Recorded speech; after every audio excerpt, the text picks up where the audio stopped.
All right, welcome to The Explainer. Today we're diving into something really cool, old mountain remedies. We're going to look at how this kind of traditional wisdom, the stuff passed down for generations, says that some of the most powerful healing can be found right in your kitchen.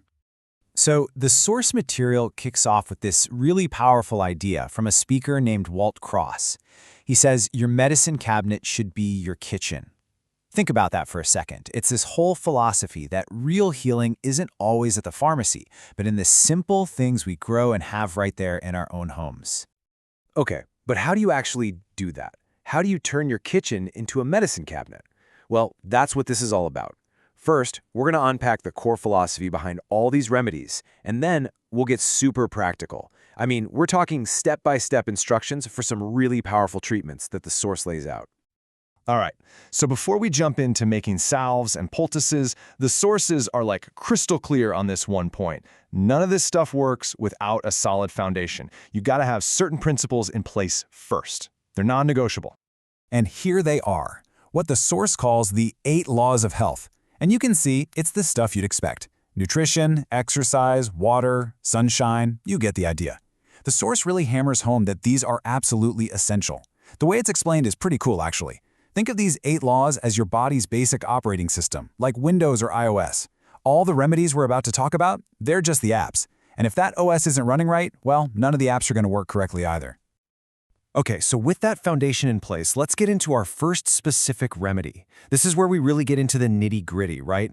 We're going to look at the source's super detailed guide for how to treat some pretty serious wounds.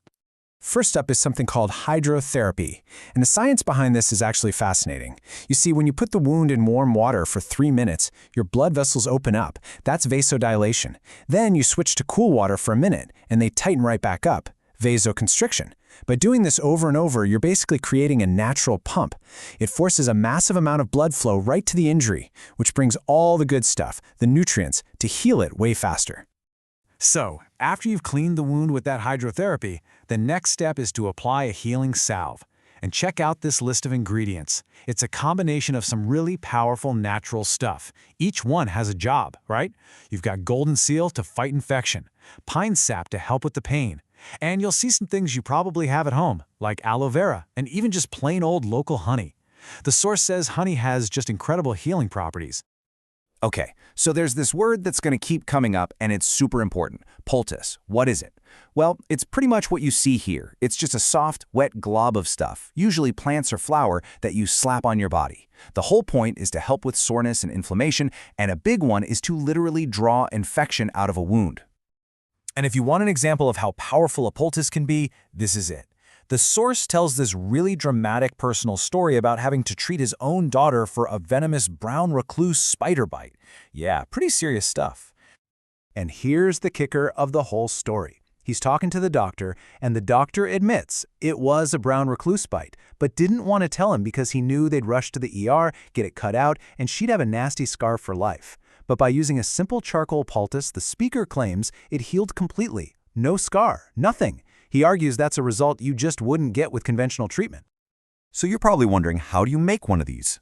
It's actually surprisingly simple. You just mix your dry stuff, activated charcoal, ground flaxseed, some oatmeal, and then you slowly add water till you get a paste. You roll it out, maybe between some plastic wrap, but, and this is a huge tip from the source, if you're putting this on an open wound, you absolutely have to put a wet paper towel down first. Why?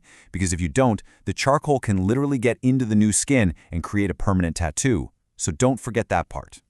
And it turns out activated charcoal isn't just for spider bites. Not even close. The source lists a ton of different uses for it, both inside and out. You can take it by mouth for stuff like food poisoning or indigestion, or you can use it as a poultice for all kinds of things. Gout, infected cuts, even a dental infection. Okay, so we've talked about infections. Now let's switch gears to 2 things that, let's be honest, a lot of us deal with: chronic pain and not being able to sleep. The source has some really interesting herbal solutions for both of these. Let's zoom in on insomnia. You can see a few different options here. For really tough cases, the recommendation is a tea made from valerian, skullcap, and hops. And get this, the speaker says it's so effective it always works, and was even used to help people who are dealing with the severe emotional distress right after 9/11. Wow.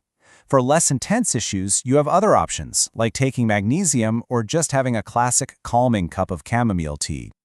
All right, so we've gone through all these really practical physical remedies, right? We've talked about hydrotherapy, poultices, herbal teas, but then the source takes a really interesting turn. It basically says that even if you do all of this perfectly, the whole healing process is still missing one final, absolutely critical piece. Yeah, there's this one last element that, according to the source, is the foundation for all of it. Without this key ingredient, the herbs, the salves, none of it is going to be truly effective. And here it is, that final ingredient. It's trust in God. The speaker concludes that faith is the most important part. He presents all these natural remedies as powerful tools, for sure, but he argues that at the end of the day, they only work because you're trusting in a higher power to actually do the healing. So that leaves us with a pretty big question to think about, right? In our modern world of high-tech medicine and scientific breakthroughs, what is the role of this kind of traditional wisdom in faith and healing? It's a really fascinating mix of science, tradition, and belief, and it's definitely something worth mulling over.